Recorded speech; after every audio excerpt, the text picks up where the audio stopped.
Shivashankar sir ಈಗ Venkatareddy sir ಉಲ್ಲೇಖ ಮಾಡ್ತಾ ಇದ್ರು ಈ ಬಜೆಟ್ ವಿಚಾರ ಅಂತ ಬಂದಾಗ ರಾಜ್ಯದ ವಿಷಯ ಹಾಗೆ ಕೇಂದ್ರದ ವಿಷಯ ಜೊತೆಗೆ ಆ ಅನುದಾನದ ಹಂಚಿಕೆಯ ತಿಕ್ಕಾಟ ಅದು ಆಲ್ ಟೈಮ್ ಇರೋದೆ. ಫಿನಾನ್ಸ್ ಕಮಿಷನ್ ರಿಪೋರ್ಟ್ ಬಗ್ಗೆ ನೀವು ಉಲ್ಲೇಖ ಮಾಡ್ತಾ ಇದ್ರೆ ಪ್ಲೀಸ್ ಕಂಟಿನ್ಯೂ. ಈಗ ನೋಡಿ ಈ ಬಜೆಟ್ನ ಒಂದು ವಿಶೇಷ ಏನು ಅಂತಂದರೆ it is coming along with the 16th finance commission. ಅಂದರೆ ಫೈನಾನ್ಸ್ ಕಮಿಷನ್ ಅಂದರೆ 5 ವರ್ಷಕ್ಕೊಂದ್ಸಾರಿ ತನ್ನ ರೆಕಮೆಂಡೇಷನನ್ನು ಕೊಡುವಂಥದ್ದು. 5 ವರ್ಷಕ್ಕೆ ಅದು ಕೇಂದ್ರ ಸರ್ಕಾರದಿಂದ ರಾಜ್ಯಗಳಿಗೆ ಹಂಚಿಕೆ ಆಗಬಹುದಾದಂತಹ ಅನುದಾನಗಳು ಹೇಗಿರಬೇಕು ಅನ್ನುವಂಥ ಒಂದು ಫಾರ್ಮುಲಾ. ಈ ಸಾರಿ ಅವರೊಂದು ರಿಪೋರ್ಟ್ ಕೊಟ್ಟು ಅದರ ರೆಕಮೆಂಡೇಷನ್ ಕೊಟ್ಟರೆ 5 ವರ್ಷಕ್ಕೆ ಅದು ಇದಾಗುತ್ತೆ. ಬಟ್ ಇತ್ತೀಚಿನ ಒಂದು ಸಮಸ್ಯೆ ಏನು ಅಂತಂದರೆ ಅನ್ಫಾರ್ಚುನೇಟ್ಲಿ ಈಗ BJP ವಿರುದ್ಧ BJP ಸ್ಟೇಟ್ಸ್ ಮಾಡ್ತಾ ಇರುವಂಥ ಕಂಪ್ಲೇಂಟ್ಸ್, ನಮಗೆ ಅನುದಾನ ಸರಿಯಾಗಿ ಕೊಡ್ತಾ ಇಲ್ಲ, ಮಲತಾಯಿ ಧೋರಣೆ. ಅದರಲ್ಲೂ ಕೂಡ ಕರ್ನಾಟಕದಂತಹ ರಾಜ್ಯ ಪ್ರಗತಿಶೀಲವಾಗಿರುವಂಥದ್ದು, ಪ್ರೋಗ್ರೆಸಿವ್ ಆಗಿರುವಂಥದ್ದು, ಆಮೇಲೆ ದೇಶದ ಒಂದು ತೆರಿಗೆಯ ಒಂದು ಇದಕ್ಕೆ ನಾವು ಕಾಂಟ್ರಿಬ್ಯೂಷನನ್ನು ಅಂದರೆ GDPಗೆ, ಆಮೇಲೆ ಗ್ರೋತ್ಗೆ ಮತ್ತು ಆದಾಯಕ್ಕೆ ಕಾಂಟ್ರಿಬ್ಯೂಷನ್ನು ನಮ್ಮದು ಬಹಳ ಇದೆ. ಅಂದರೆ ನಾವು ಒಂದು ರೂಪಾಯಿ ಕೊಟ್ಟರೆ ಬರೀ 13 ಪೈಸೆ ಮಾತ್ರ ನಮಗೆ ವಾಪಸ್ ಬರ್ತಾ ಇದೆ.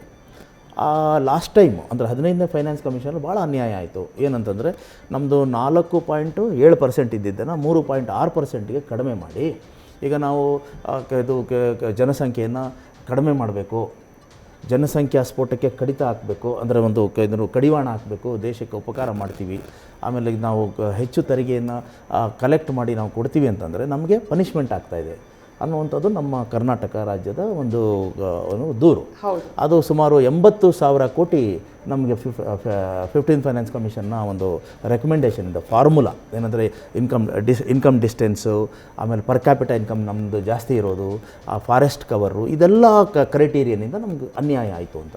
ಹೀಗಿರುವಾಗ ಇನ್ನೊಂದು ಭಾಳ ಮುಖ್ಯವಾಗಿ ಏನಂತಂದರೆ ಈ ತೆರಿಗೆ ಹಂಚಿಕೆಯ ಒಂದು ಫಾರ್ಮುಲಾ ಇದೆಯಲ್ಲ, ಬರೀ ಏನಂದರೆ ತೆರಿಗೆಯಿಂದ ಮಾತ್ರ ಇವರು ಇದು 41% ರಾಜ್ಯಗಳಿಗೆ ಕೊಡ್ತಾ ಇದ್ದಾರೆ, ಅದು 50% ಮಾಡಬೇಕು. ಆಮೇಲೆ ಇನ್ನೊಂದೇನೆಂದರೆ ಸೆಸ್ಸು ಮತ್ತು ಸರ್ಚಾರ್ಜ್ಗಳನ್ನು ಕಲೆಕ್ಟ್ ಮಾಡಿಕೊಂಡು ಅವರು ಸೆಸ್ ಅಂದರೆ ಪರ್ಟಿಕ್ಯುಲರ್ ಪರ್ಪಸ್ಸು ಪರ್ಟಿಕ್ಯುಲರ್ ಪೀರಿಯಡ್ಗೋಸ್ಕರ ಕಲೆಕ್ಟ್ ಮಾಡೋದು ಅಂಥದ್ದು. 5%ಗಿಂತ ಜಾಸ್ತಿ ಕಲೆಕ್ಟ್ ಮಾಡಬಾರ್ದು ಅನ್ನೋದಿತ್ತು.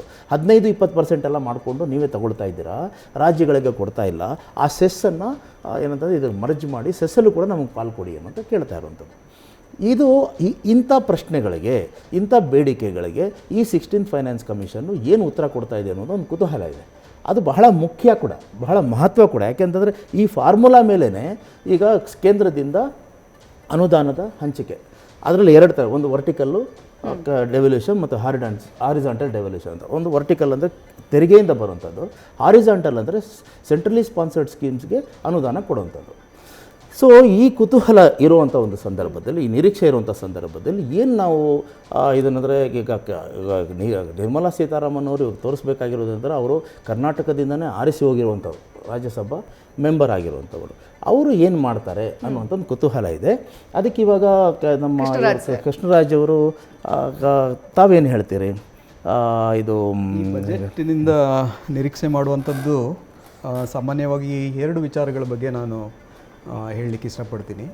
ಬಜೆಟ್ ಅಂದ ತಕ್ಷಣ ಅದು ಫಿಸ್ಕಲ್ ಪಾಲಿಸಿ ಯಾವ ಕಾಂಟೆಕ್ಸ್ಟಲ್ಲಿದೆ ಅಂತಂದರೆ, ಒಂದು ಜಿಯೋಪೊಲಿಟಿಕಲ್ ಸಿಚುವೇಷನ್ನು ಭಾಳ ಅನ್ಸರ್ಟನಿಟಿ ಇರುವಂಥದ್ದು.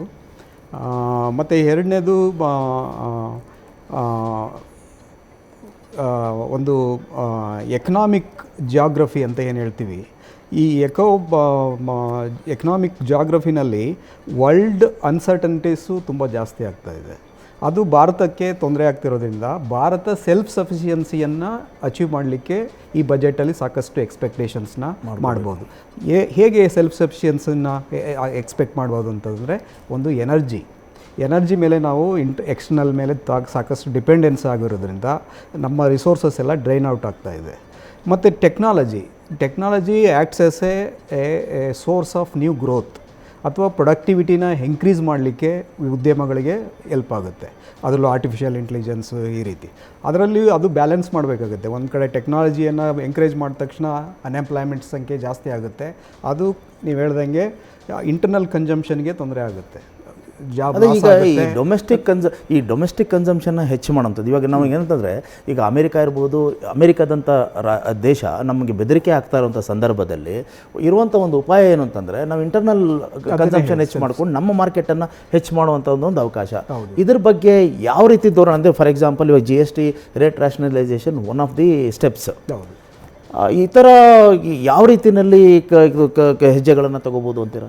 ಅದರಲ್ಲಿ ಈಗ ಒಂದು ಆರ್ಥಿಕತೆಯನ್ನು ಮ್ಯಾನೇಜ್ ಮಾಡಬೇಕಾದಾಗ ಪ್ರೊಡಕ್ಷನ್ ಮತ್ತು ಕನ್ಸಂಪ್ಷನ್ ಅಂತ 2 ಸೆಕ್ಟರ್ಗಳಿರ್ತದೆ, ಅಥವಾ supply and demand.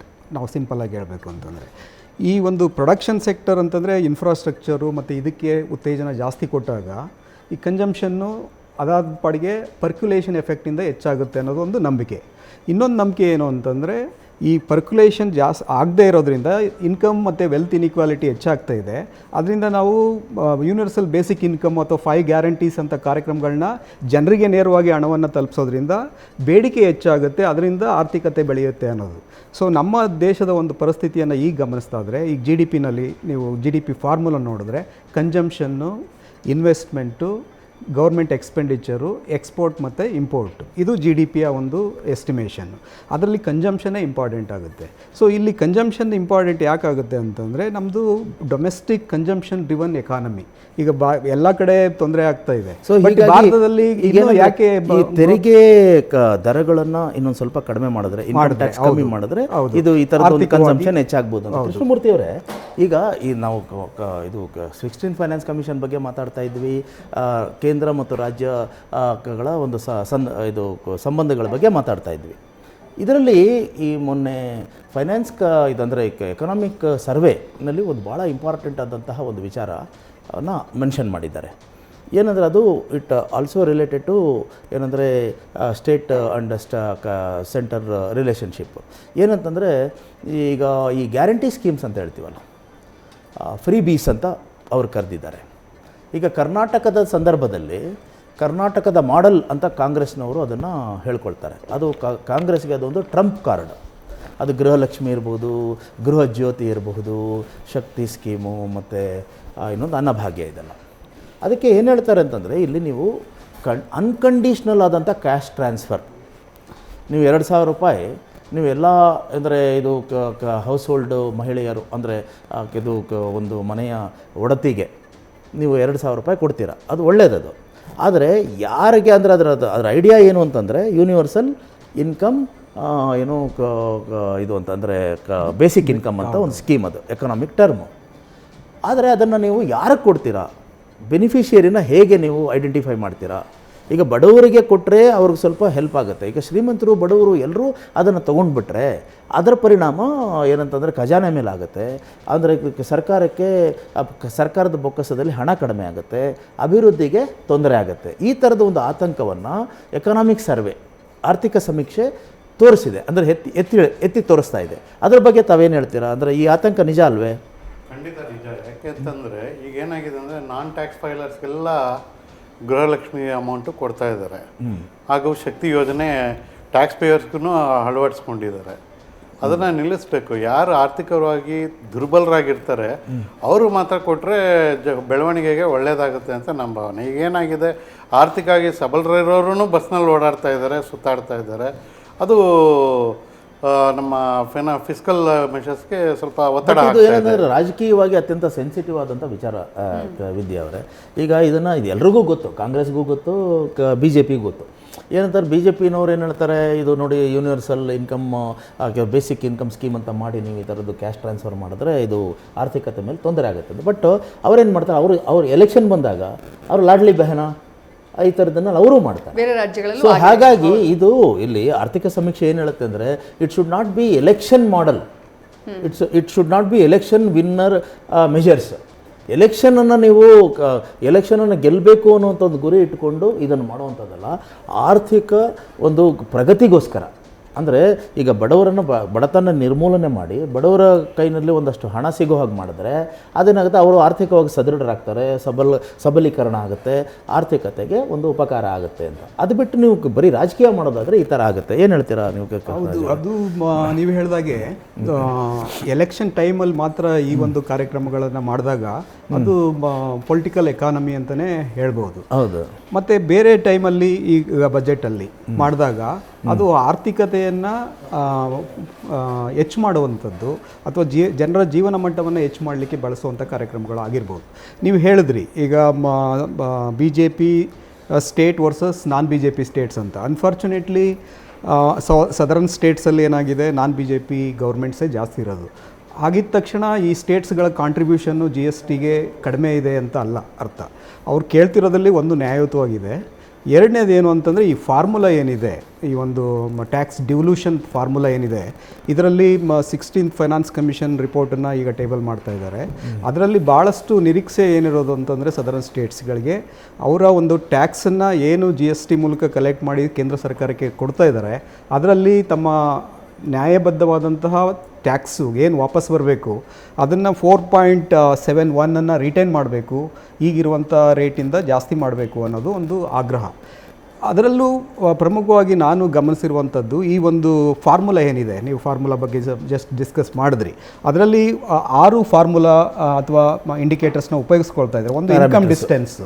So income ಡಿಸ್ಟೆನ್ಸನ್ನು ನಾವು ತೆಗೆದುಕೊಂಡಾಗ 45%ಇಂದ 25%ಗೆ ರೆಡ್ಯೂಸ್ ಮಾಡಬೇಕು ಅನ್ನೋದು ಇದು. ಯಾಕಂತಂದರೆ ಈ ಇನ್ಕಮ್ ಈಗ ಫಾರ್ ಎಕ್ಸಾಂಪಲ್ ನಿನ್ನೆ ಒಂದು regional imbalance committee report submit M Govinda Rao ಅವರ ರಿಪೋರ್ಟ್ ಸಬ್ಮಿಟ್ ಮಾಡಿದಾಗ ಈಗೇನಾಗಿದೆ, ತಾಲೂಕು ಮೋಸ್ಟ್ ಬ್ಯಾಕ್ವರ್ಡ್ ತಾಲೂಕ್ಸು ಅರ್ಲಿಯರ್ 39 ಗುರುತಿಸಿದ್ರು, ಈಗ 93 ಹೋಗಿ. ಅಲ್ಲ, ಅದರಲ್ಲಿ ಒಂದಿದೆ, ನಾನು ನೋಡಿದೆ, ಅದನ್ನು ಗಮನಿಸಿದೆ. ಈಗ ಹೊಸ ತಾಲೂಕುಗಳ ನಂಬರ್ ಇದೆ, ತಾಲೂಕ್ಸೇ ಜಾಸ್ತಿ ಮಾಡಿದ್ದಾರೆ. ಅವಾಗ 179 ಇತ್ತು, ಈಗ 236 ಆಗಿದೆ. ಬಟ್ ಪರ್ಸೆಂಟೇಜ್ ವೈಸ್ ನೋಡಿದಾಗ ಅದು ಜಾಸ್ತಿ ಆಗಿದೆ. ಮತ್ತೆ ಇದು ಪರ್ಸೆಂಟೇಜ್ ಯಾವುದು ಡೆವಲಪ್ಡ್ ತಾಲೂಕ್ಸ್ ಜಾಸ್ತಿ ಆಗಿರ್ಬೇಕಲ್ಲ, ಹಂಗಿದ್ಮೇಲೆ ಅದು 61 ಇಂದ 64 ಆಗಿದೆ. ಇದು 39 ಇಂದ 93 ಆಗಿದೆ. ಅಂದ್ರೆ ಯಾವ ತಾಲೂಕುಗಳು ಜಾಸ್ತಿ ಆಗಿದೆ ಅನ್ನೋದು ಇಂಪಾರ್ಟೆಂಟ್. ರಿಲೇಟಿವ್ ಅರ್ಬನ್ ಓರಿಯೆಂಟೆಡ್ ಆಗಿರೋದು ಸ್ವಲ್ಪ ಬೆಳವಣಿಗೆ ಇರಬಹುದು, ಅಭಿವೃದ್ಧಿ ಆಗಿರಬಹುದು, ಗ್ರಾಮಾಂತರದಲ್ಲಿ ಹಾಗೆ ಇದೆ. ಇನ್ನು ಫೈನಲ್ ಏನಂತಂದ್ರೆ ಇನ್ನೊಂದು ಇದು ರಾಜಕೀಯದ ಅಂದ್ರೆ ನೀವು ಒಂದು ಟರ್ಮ್ ಯೂಸ್ ಮಾಡಿದ್ರೆ ಪೊಲಿಟಿಕಲ್ ಎಕಾನಮಿ ಅಂತ. ಹೌದು. ಆ ಪೊಲಿಟಿಕಲ್ ಎಕಾನಮಿಯ ಒಂದು ಫಾಲೋಔಟ್ ಹೇಗಿದೆ ಅಂತಂದ್ರೆ ಎಷ್ಟು ವಿದ್ಯಾ ಅವರೇ, ಈಗ ಎಲ್ಲರೂ ಒಂದು ಒಳ್ಳೆಯ ಮಾತನ್ನು ಹೇಳ್ತಾರೆ. ಅಂದರೆ ಹೇಳುವಾಗ ಅಂದರೆ ಅಂತಂದರೆ ಆಚಾರ ಹೇಳೋಕ್ಕೆ ತಿನ್ನೋಕ್ಕೆ ಬದನೆಕಾಯಿ ಅಂತ ಹೇಳ್ತಾರಲ್ಲ, ಹಾಗೆ ಕೇಂದ್ರ ಸರ್ಕಾರಕ್ಕೂ ಇದು ಗೊತ್ತು. ಆದರೆ ವಿಚಾರ ಅಂತ ಬಂದಾಗ ಇಲ್ಲಿ ಬಹಳ ಮುಖ್ಯವಾಗಿ ಫಿಸ್ಕಲ್ ಪ್ರೂಡೆನ್ಸ್. ಅದು ನಾನು 4 ಜನ ಇದರ ಬಗ್ಗೆ ನಾವು ಮಾತಾಡೋಣ. ಫೈನಲಿ ಏನು ಅಂತ ಫಿಸ್ಕಲ್ ಪ್ರೂಡೆನ್ಸ್ ಅಂತ ಬಂದಾಗ ನಾವು ಇವಾಗ ನಮಗೆ ಒಂದು ಜನ ಕಷ್ಟಪಟ್ಟು ತೆರಿಗೆ ಕಟ್ತಾರೆ. ಆ ತೆರಿಗೆ ಕಟ್ಟಿದಾಗ ಕೇಂದ್ರ ಸರ್ಕಾರದ ಬೊಕ್ಕಸಕ್ಕೂ ಹಣ ಹೋಗುತ್ತೆ, ರಾಜ್ಯ ಸರ್ಕಾರದ ಬೊಕ್ಕಸಕ್ಕೂ ಹಣ ಹೋಗುತ್ತೆ. ಅದನ್ನು ಆ ಬೊಕ್ಕಸದಲ್ಲಿರುವಂಥ ಹಣವನ್ನು ಆ ಸಂದರ್ಭದಲ್ಲಿ ಅಧಿಕಾರದಲ್ಲಿರುವಂಥ ಪಕ್ಷಗಳು ಹೇಗೆ ಬಳಸ್ತವೆ ಸರ್ಕಾರ ಅನ್ನುವಂಥದ್ದು. ಇದನ್ನು ಬಂದಾಗ ನನಗೆ ಕೇಂದ್ರ ಸರ್ಕಾರ ಮತ್ತು ರಾಜ್ಯ ಸರ್ಕಾರ ಎರಡರ ಬಗ್ಗೆನೂ ನನಗೆ ಒಂದು ನನಗೆ ಕಂಪ್ಲೇಂಟ್ ಇದೆ. ಹೇಗೆ ಅಂತಂದರೆ ಇಂಡಿಸ್ಕ್ರಿಮಿನೇಟ್ ಆಗಿ ಸಾಲ ಮಾಡುವಂಥದ್ದು. ಸಾಲದ ಹೊರೆ ಎಷ್ಟಿದೆ ಅಂತಂದರೆ, ಈಗ ನಮ್ಮ ಕೇಂದ್ರ ಸರ್ಕಾರದ ಬಜೆಟ್ ಅಲ್ವಾ, ಅದ್ರ ಬಗ್ಗೆ ನಾವು ಮಾತಾಡೋದಾದ್ರೆ 196 ಲಕ್ಷ ಕೋಟಿ. ನ್ಯೂಸ್ ಫಸ್ಟ್ ನಿರ್ಭೀತಿಯಿಂದ ನಿಮ್ಮ ಪರವಾಗಿ.